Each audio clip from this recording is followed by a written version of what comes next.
오늘 좋으신 하나님 5번째 시간으로 평안이라는 제목으로 하나님 말씀 나누겠습니다. 초등학교 시험 문제라고 합니다. 다음 괄호에 알맞은 말을 넣으세요. 질문입니다. 결심하고 3일을 넘기지 못하는 상태를 말합니다. 그리고 그리고 가로 열고 가로 닫고, 그리고 3, 그리고 가로 열고 가로 닫고. 자, 들어갈 알맞은 단어가 뭘까요? 답이 뭡니까? 작심삼일, 결심하고 3일을 넘기지 못하는 상태입니다. 그러므로 답은 작심삼일, 3하고 2를 넣으면 됩니다. 그런데 어느 초등학생이 이렇게 답을 적었다고 합니다. 작은삼촌. 선생님이 재밌어서 그 학생에게 물었대요. 너 답을 왜 작은 삼촌이라고 적었니? 그랬더니 우리 삼촌이 그래요. 결심은 하는데 3일을 넘기지 못해요. 여러분, 이 아이의 삼촌이 왜 그러겠습니까? 불안입니다. 미래를 알 수 없는 불안, 미래를 알아도 할 수 없는 불안. 그 불안이 그 마음을 흔드는 거죠. 우리 모두에게는 이런 불안이 마음 한켠에 존재합니다. 그래서 무언가 결심하고 다짐하고 도전하면서도 또 확신이 없어서 흔들리고 오래가지 못하는 것입니다. 이런 글을 보았습니다. 10대에는 철이 없다, 20대에는 답이 없다, 30대에는 집이 없다, 40대에는 돈이 없다, 50대에는 일이 없다, 60대에는 낙이 없다, 70대에는 이가 없다, 80대에는 처가 없다, 90대에는 시간이 없다, 100대에는 다 필요 없다. 제가 이 말에 덧붙이고 싶은 말이 있습니다. 모두에게는 쉼이 없다. 여러분, 나이를 불문하고 모든 사람들이 불안해합니다. 불안은 인간의 숙명인 것 같습니다. 흔히 사람들에게 있는 불안, 대표적인 게 5대 불안이라고 하죠. 하나는 가난입니다. 내가 지금 누리는 것들이 사라지면 어떻게 될까? 가난하게 되면 어떻게 되지? 불안합니다. 또 하나는 질병이죠. 대부분의 사람들 질병에 대한 불안이 잠재합니다. 코로나 걸리면 어떡하지? 혹시 암 아니야? 불안해합니다. 그리고 세 번째는 사람이라고 합니다. 내가 사랑하는 사람에게 배신당하면 어떻게 될까? 내가 믿었던 사람인데, 사람에 대한 불안입니다. 그리고 또 네 번째는 실패라고 합니다. 내가 지금 계획하고 하는 일이 잘 안 되면 어떻게 되지? 실패하면 어떻게 될까? 불안이 있어요. 그리고 마지막은 죽음입니다. 죽은 다음에 어떻게 될까? 죽으면 어떻게 될까? 죽음에 대한 불안입니다. 이것이 보통 사람들이 하는 대표적인 5대 불안이다라는 것입니다. 이 외에도 많은 사람들은 크고 작은 불안과 두려움 가운데 살아가죠. 넓은 광장에 못 가는 사람을 제가 봤습니다.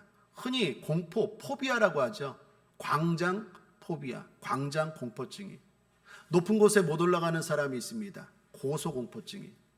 엘리베이터처럼 밀폐된 공간에 못 들어가는 사람이 있습니다. 폐쇄공포증이. 사람들이 불안이 심해지니까 공포증이 있습니다. 여러분, 엘리베이터에 몇 층이 없을까요?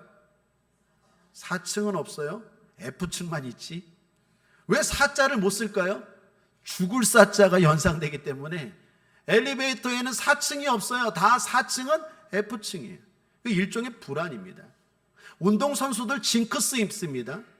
우리 축구 잘하는 손흥민 선수도 경기장에 들어오면 제일 먼저 이게 루틴이죠. 막 여기저기 뛰어다니고 막 왔다 갔다 점프하고 막 그러죠.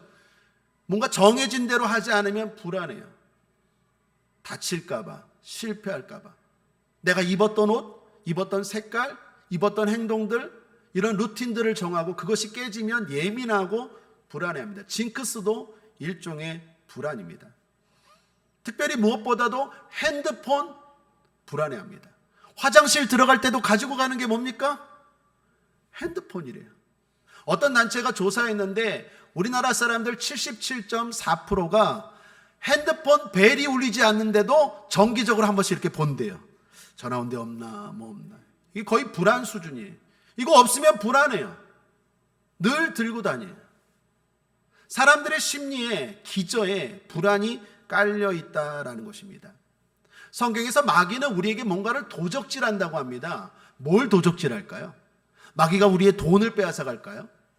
대표적인 것, 믿음입니다.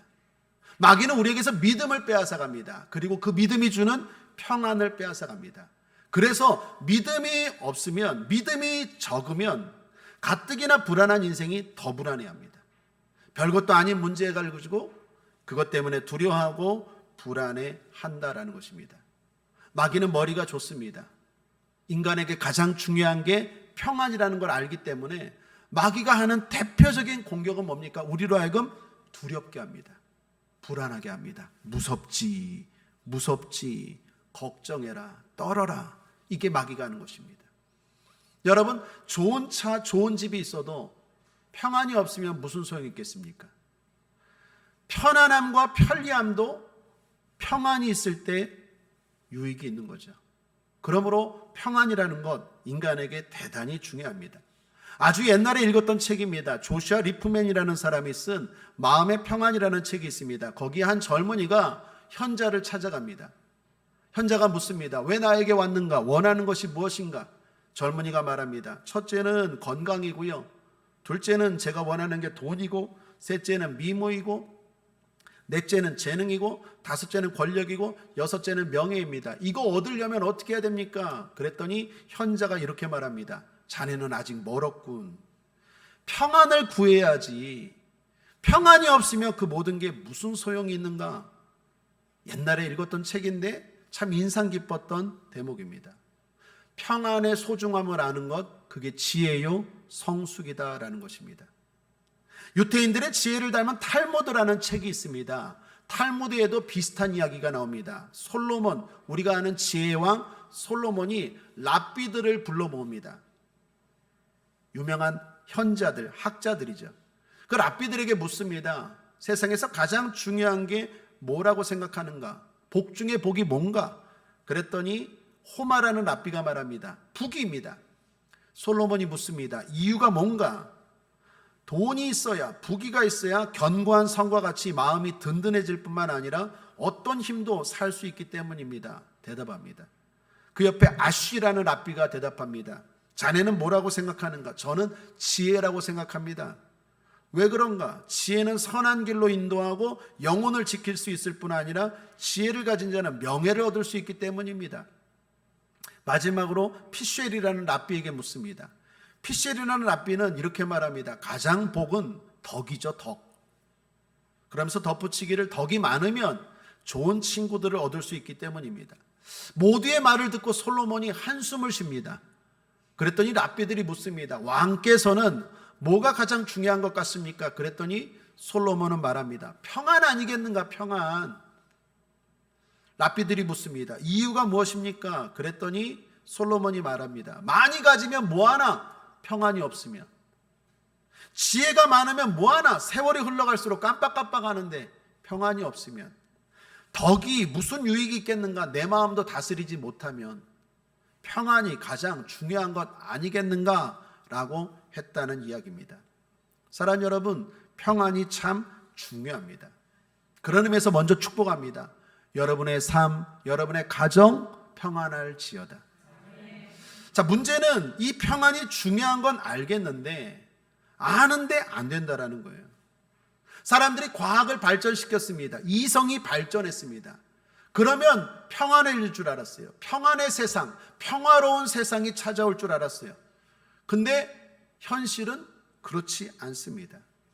지금 어느 때보다도 발전된 시대 아닙니까? 근데 사람들은 저마다 공통적으로 말합니다. 21세기는 불안의 세기다.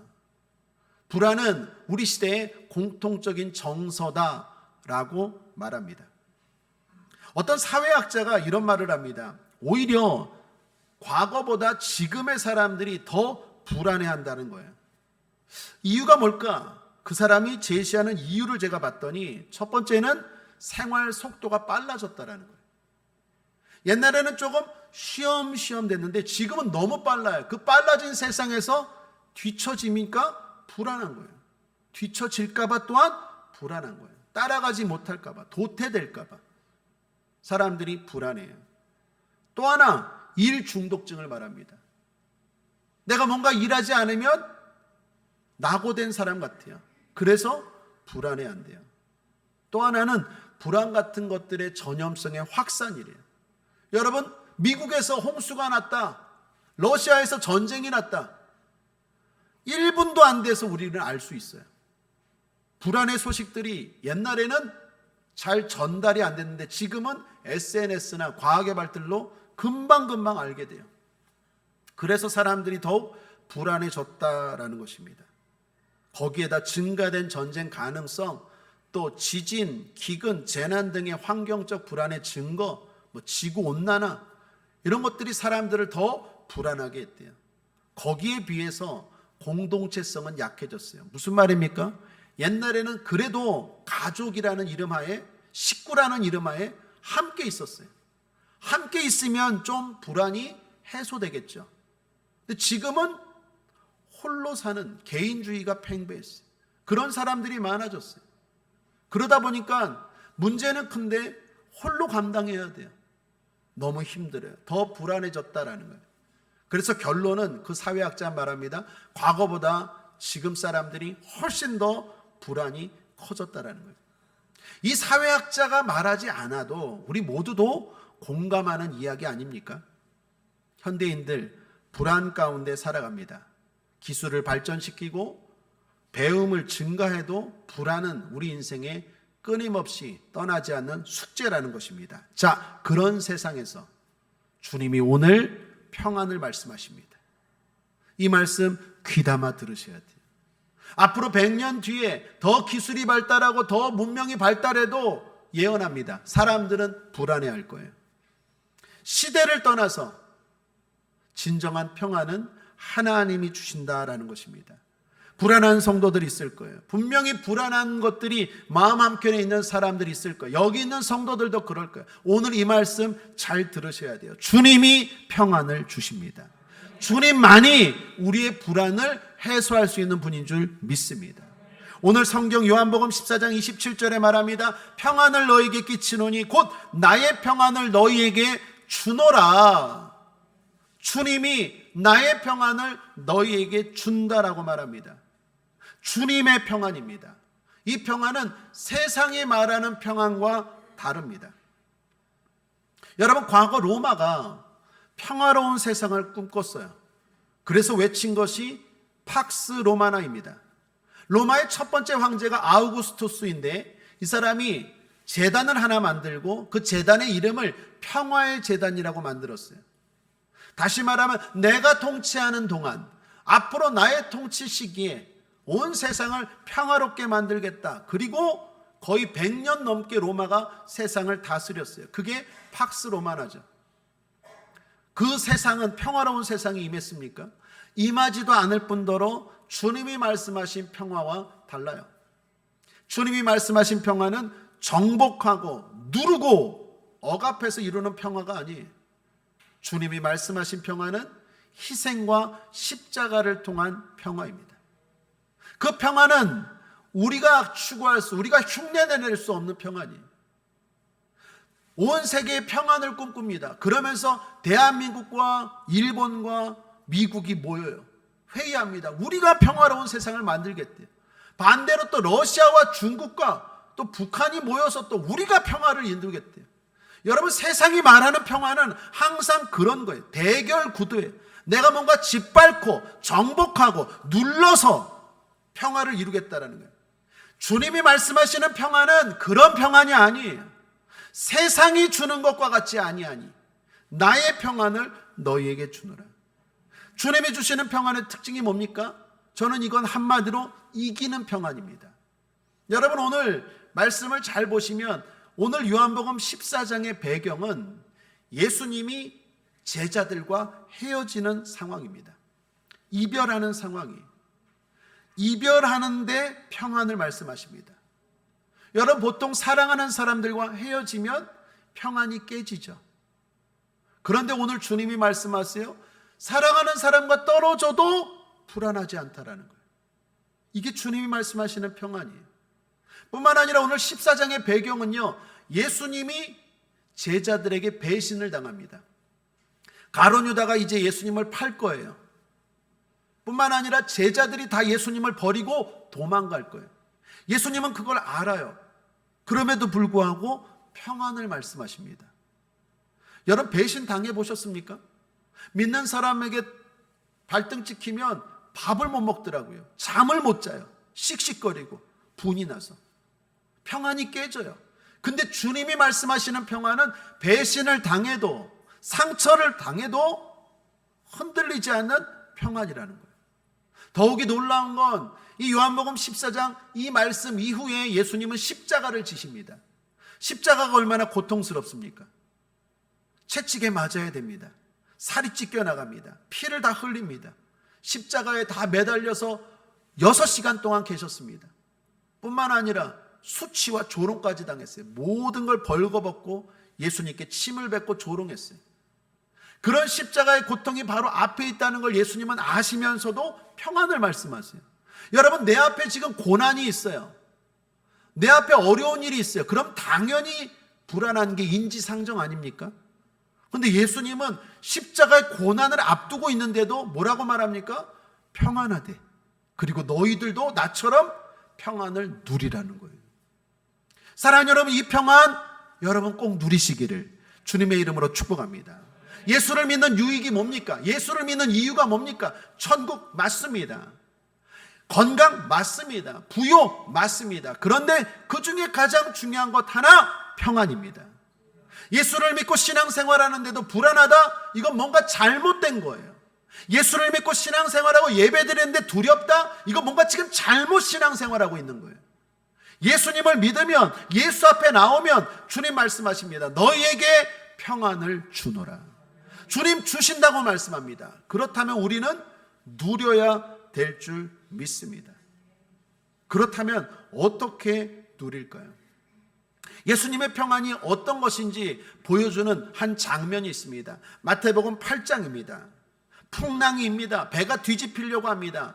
그때 예수님은 그 배에서 주무시고 계십니다. 마태복음 8장 24절에 바다에 큰 놀이 일어나 물결이 배에 덮이게 되었으되 예수는 주무시는지라. 환경은 여전히 불안해요. 환경은 여전히 난리예요. 그런데 예수는 그 속에서 평정심이 흐트러지지 않아요. 평안했다라는 거예요. 이게 주님이 주시는 평안의 특징입니다. 평안이라는 말이 히브리어로 샬롬입니다. 샬롬이라는 말은 하나님과 관련되어서 나오는 말인데, 이 말이 처음 나온 성경이 사사기 6장입니다. 사사기 6장에 보면 기드온이라는 사사가 미디안이라는 큰 군대가 쳐들어왔을 때 이스라엘을 이끌고 그 군대와 싸워야 되는데, 문제는 미디안이라는 군대가 엄청나게 강합니다. 많습니다. 이스라엘은 약합니다. 당연히 불안해할 수밖에 없어요. 그런데 하나님이 나타나셔서 말씀합니다. 기드온아, 평안하라. 두려워하지 말라. 그 말씀을 듣고 났는데 이상하리만큼 두렵지 않은 거예요.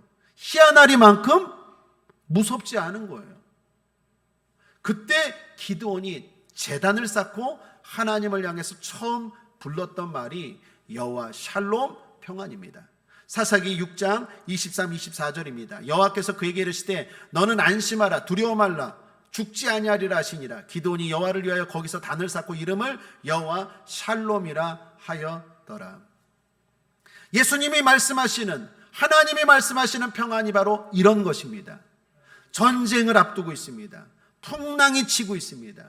문제가 있습니다. 고난이 있습니다. 배신이 있습니다. 이별이 있습니다. 그럼에도 불구하고 평안합니다. 그렇다고 해서 이 평안은 방관이나 현실 도피가 아니에요. 여러분, 현실 도피하라는 게 아닙니다. 예수님은 앞서 풍랑 가운데서도 잠잤지만 그 풍랑을 나중에 잔잔케 하신 줄 믿습니다. 그러므로 사랑하는 여러분, 주님이 말씀하시는 평안은 이기는 평안입니다.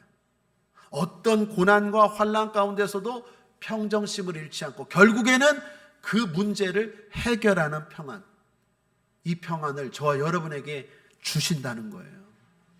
저와 여러분이 그 평안을 맛봐야 될 줄 믿습니다. 어떤 성도님의 간증입니다. 지금은 집사님이 되셨는데 옛날에 사업을 하셨대요. 사업을 하다가 부도가 났어요. 우울증이 올려옵니다. 불면증에 시달립니다. 자살 충동도 일어납니다. 그런 상황에서 병원에 갔더니 의사 선생님이 말합니다. 집안에만 있지 말고 밖에 좀 나가 있으라고. 그래서 집 안에만 있지 말고 밖에도 나가려고 해서 산에 갔대요. 정신없이 잊어버리려고, 불안한 마음을 붙잡으려고 산꼭대기를 향해서 막 올라갔는데 산꼭대기에 딱 섰더니 갑자기 이런 소리가 들려오더래요. 뛰어내려, 뛰어내려. 바위에 섰는데 뛰어내려. 막 자기도 모르게 뛰어내리고 싶은 거예요. 막. 그래, 정신 차리고 이거 큰일 났다. 산은 안 되겠다. 후다닥 내려왔대요. 그래서 바다를 갔대요. 바다. 집안에만 있지 말라 해서 바다를 갔는데, 바다 가면 마음이 탁 시원하잖아요. 근데 바다를 딱 봤는데 파도 소리가 들려오는데 갑자기 이런 소리가 들려오더래요. 들어와라, 들어와라, 들어와라, 들어와. 파도가 막 들어오라 그러는데 자기도 모르게 막 들어가고 죽고 싶은 거예요. 도대체 안 되겠는 거예요. 다리를 걷는데 막 뛰어내리고 싶고, 막 이런 충동과 불안함이 어쩔 수 없네요. 그런 상황에서 아는 친구가 교회 가자, 너 예수 믿어봐, 예배 드려봐. 그리고 그 친구가 억지로 손을 끌고 예배당에 왔다는 거예요. 근데 희한하죠. 의자에 앉았는데 생각지도 못한, 설명할 수 없는 평안이 마음에 찾아오더래요. 이게 뭐지? 여러분, 의자가 우리 안마 의자입니까? 딱딱한 장의자인데 그렇게 평안할 수가 없더래요. 드리는 예배, 찬송, 기도, 말씀, 그 모든 시간들이 너무나 평안하더래요. 설명할 수 없는 평안이 찾아오더래요. 그 다음에 또 오고 싶고, 또 오고 싶고, 또 오고 싶고, 그렇게 예배드리고 그렇게 신앙생활 하다가 용기가 생기고 마음이 붙잡아지고 부도의 사업의 문제가 해결되고 지금은 자리를 잡았고 안정된 생활을 하고 집사 직분까지 받았다라는 간증입니다. 그분이 특별히 은혜 받았던 찬양이 제가 앞서 불렀던 469장입니다. 내 영혼의 그윽히 깊은 데서 맑은 가락이 울려나네. 하늘 곡조가 언제나 흘러나와 내 영혼을 고이 싸네. 4절, 이 땅 위에 험한 길 가는 동안 참된 평화가 어디 있나. 우리도 모두 다 예수를 친구 삼아 참 평화를 누리겠네. 평화 평화로다 하늘 위에서 내려오네. 그 사랑의 물결이 영원토록 내 영혼을 덮으소서.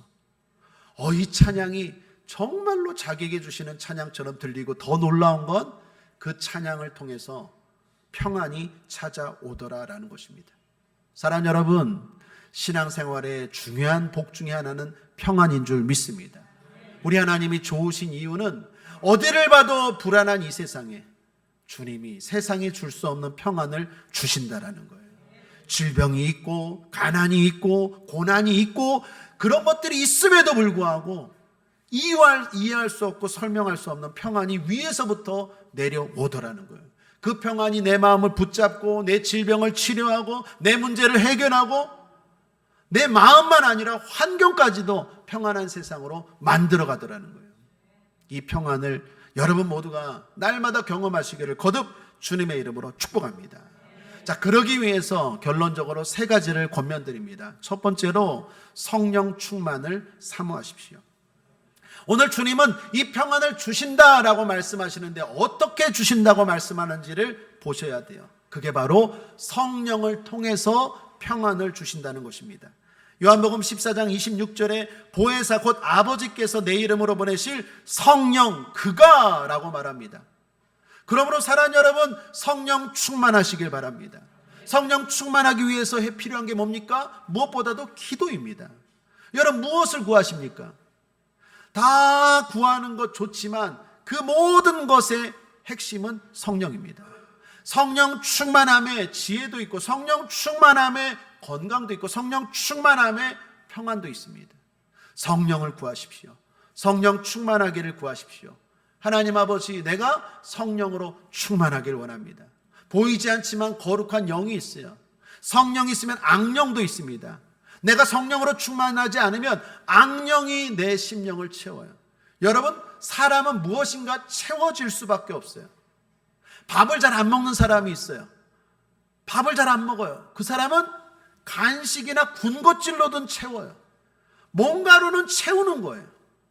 우리가 성령으로 채우지 않으면 그냥 있는 게 아니라 악령들로 채워지게 돼요. 나쁜 생각하게 됩니다. 불안하게 만듭니다. 잘못된 생각, 잘못된 마음으로 빠져들게 만들어요. 그러므로 사랑하는 여러분, 성령 충만을 간구하시고 사모하시기를 주님의 이름으로 축복합니다. 특별히 오늘 성경에는 성령 충만하면 어떻게 성령이 우리를 평안하게 하시는지를 말씀합니다. 요한복음 14장 26절 계속해서 읽어보면 함께 한번 읽어볼까요? 시작. 보혜사 곧 아버지께서 내 이름으로 보내실 성령, 그가 너희에게 모든 것을 가르치시고 내가 너에게 말한 모든 것을 생각나게 하시리라. 여러분, 성령 충만하면 왜 평안이 찾아옵니까? 어떻게 평안이 찾아옵니까? 성령이 내 안에서 말씀을 생각나게 하시리라. 그래서 성령 충만한지 요즘 내가 성령 충만하지 않은지를 판단하는 시험 기준이 있어요. 그게 뭘까요? 말씀이에요. 성령 충만하잖아요. 그러면 자꾸 말씀이 생각나요. 아, 주일날 목사님이 이런 말씀하셨지. 아, 성경 말씀에 이런 말씀이 있지. 아, 옛날에 내가 이런 말씀에 은혜 받았지. 길을 걸어가면서, 차를 타면서, 생활하면서 말씀이 생각나요. 그건 지금 성령으로 충만하다는 증거예요. 성령은 말씀을 생각나게 하세요. 특별히 생각나게 하다라는 헬라어가 휘폼네세아인데, 이 휘폼네의 미래 시제입니다. 미래 시제라는 건 계속의 의미가 담겨 있어요. 성령이 우리 안에 말씀을 계속 생각나게 하세요. 반대로 성령 충만하지 않으면, 마귀가 역사하면 뭐가 생각날까요? 문제가 생각나요. 마귀는 문제에 꽂히게 하고 성령은 말씀에 꽂히게 해요. 그래서 내가 기억력이 좋은 게 아니에요. 기억력이 좋아서 말씀이 생각나는 게 아니라 성령이 내 안에서 말씀을 생각나게 하셔서 그 말씀으로 문제를 해결한다라는 것입니다. 사랑하는 여러분 안에 말씀이 늘 생각나시기를, 그런 성령 충만하시기를 주님의 이름으로 축복합니다. 요즘 뭐가 생각납니까? 오만 가지 생각들이 막 납니까? 성령을 구하십시오. 성령님 내 마음을 붙잡아 주시고 내 안에 환영하고 인정하고 모셔드립니다. 그럴 때 성령이 함께 하시고 말씀을 생각나게 하세요.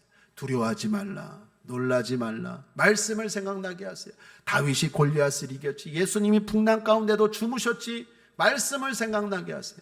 특별히 그 말씀 가운데 가장 힘 있는 말씀이 뭘까요? 천국에 대한 말씀입니다. 오늘 요한복음 14장 말씀을 보면 예수님이 제자들에게 이렇게 말합니다. 갔다가 다시 온다라는 말씀을 계속 하시는 걸 볼 수 있어요. 2절 3절입니다. 내 아버지 집에 거할 곳이 많도다. 그렇지 않으면 너에게 일렀으리라. 내가 너희를 위하여 처소를 예비하러 가노니 가서 너희를 위하여 처소를 예비하면 내가 다시 와서. 18절도 보십시오. 내가 너희를 고아와 같이 버려두지 아니하고 너희에게로 오리라. 28절도요. 내가 갔다가 너희에게로 온다 하는 말을 너희가 들었나니. 여러분, 여기 14장에서 예수님이 제자들에게 하신 말씀 가운데 강조되는 말씀이 뭡니까? 다시 온다라는 거예요.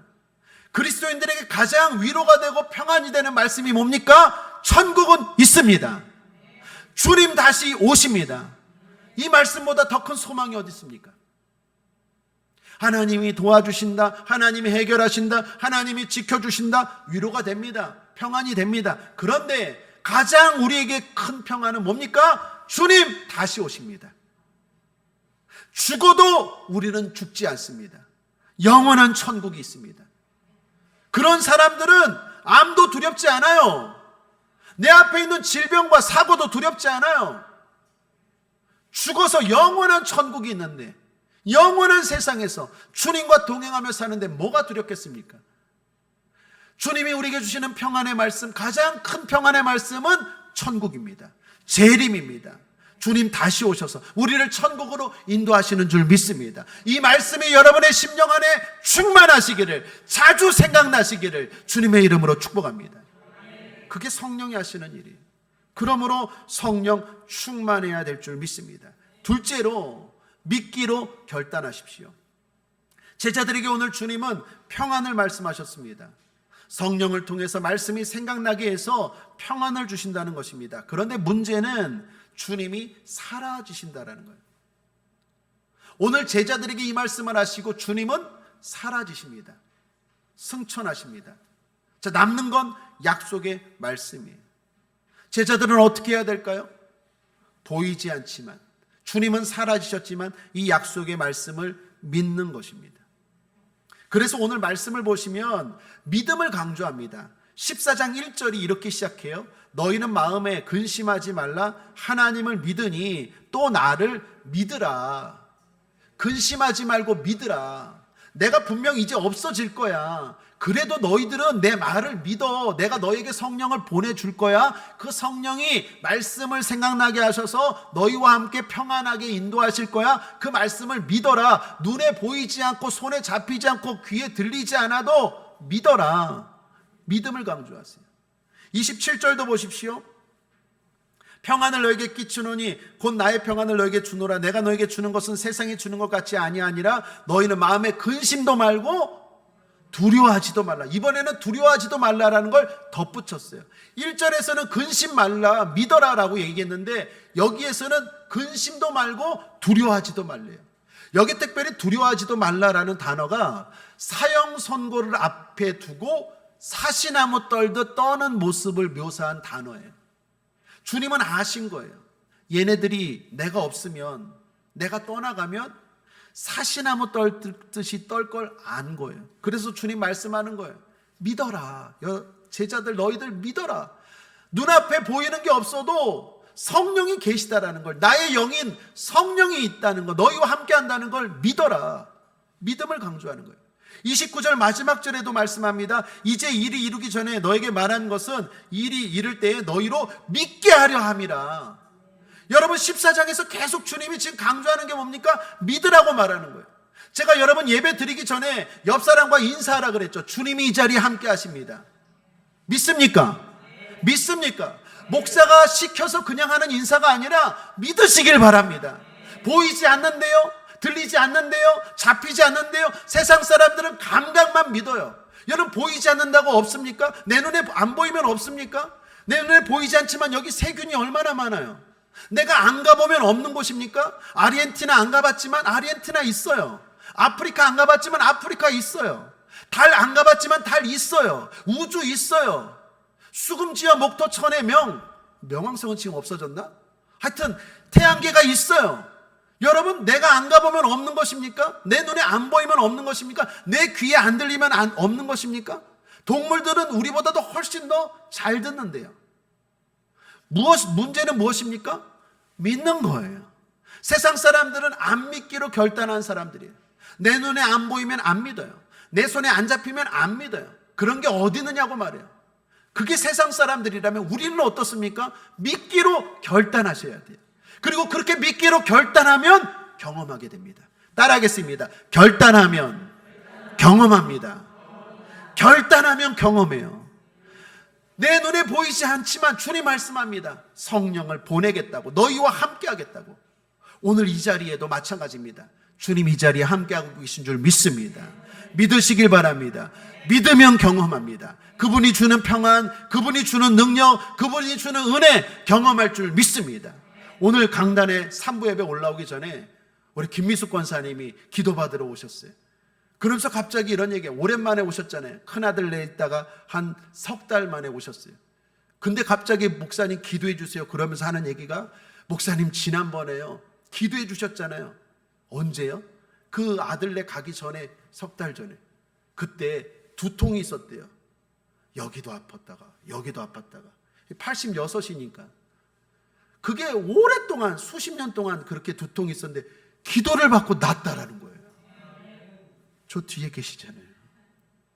제가 너무나 위로가 되고 소망이 되고. 사랑하는 여러분, 제가 한 걸까요?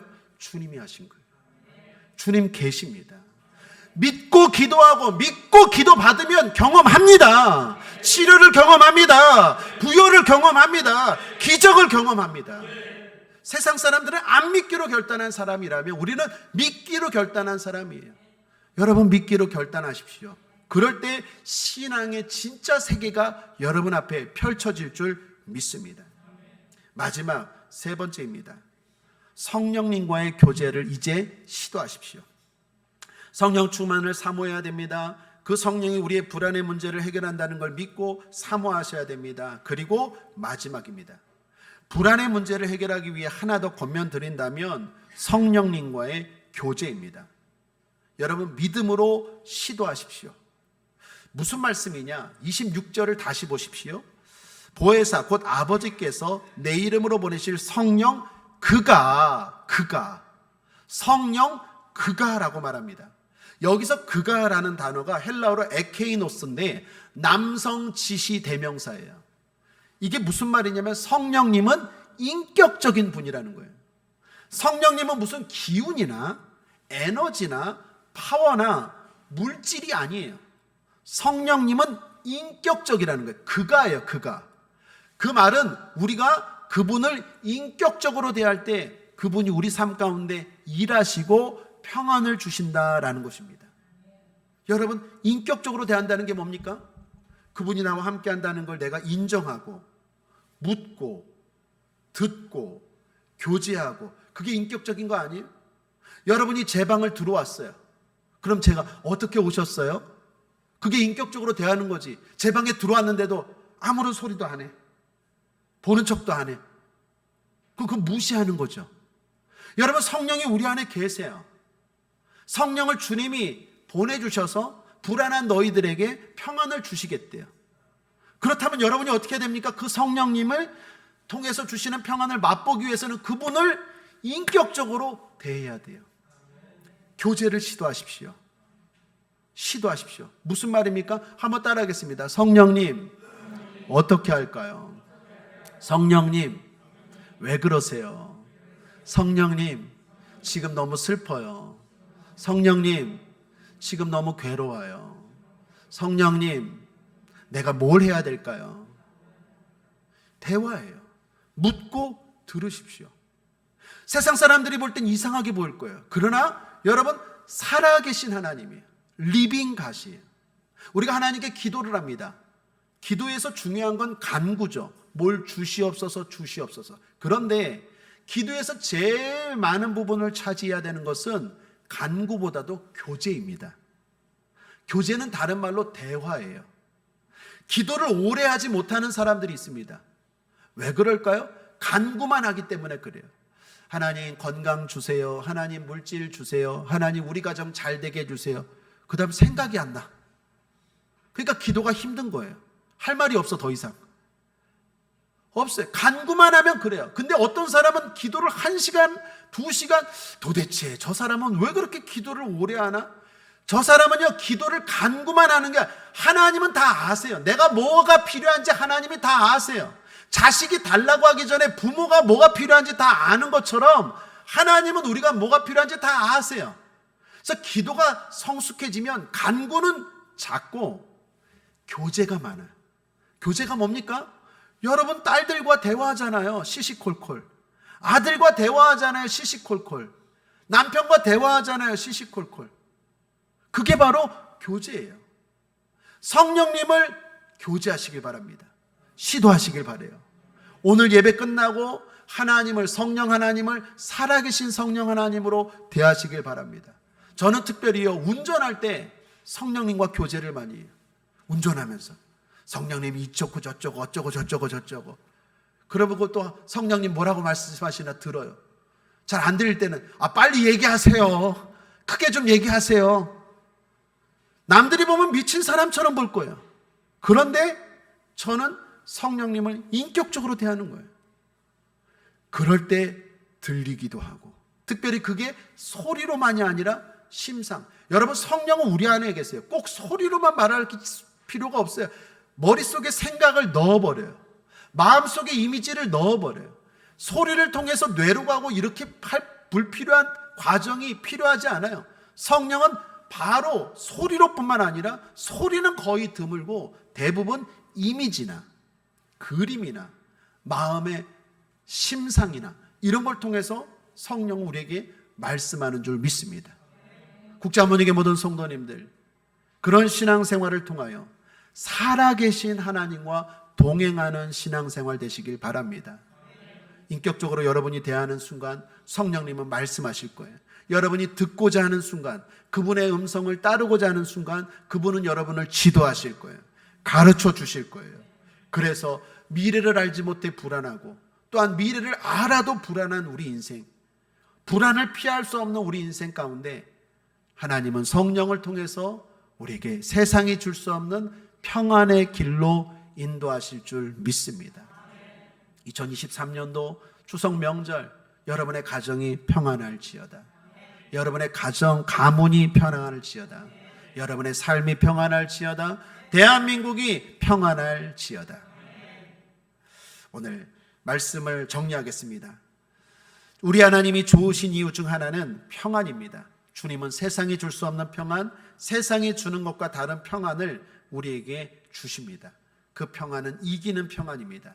어떤 환경과 상황도 극복하고 해결하는 평안입니다. 그 평안을 성령을 통해서 주십니다. 성령은 말씀을 생각나게 하셔서 주십니다. 그렇다면 우리는 성령 충만을 사모해야 할 것입니다. 그리고 믿어야 할 것입니다. 무엇보다도 그 믿음으로 교제를 시도해야 될 것입니다. 그분은 인격적인 하나님이십니다.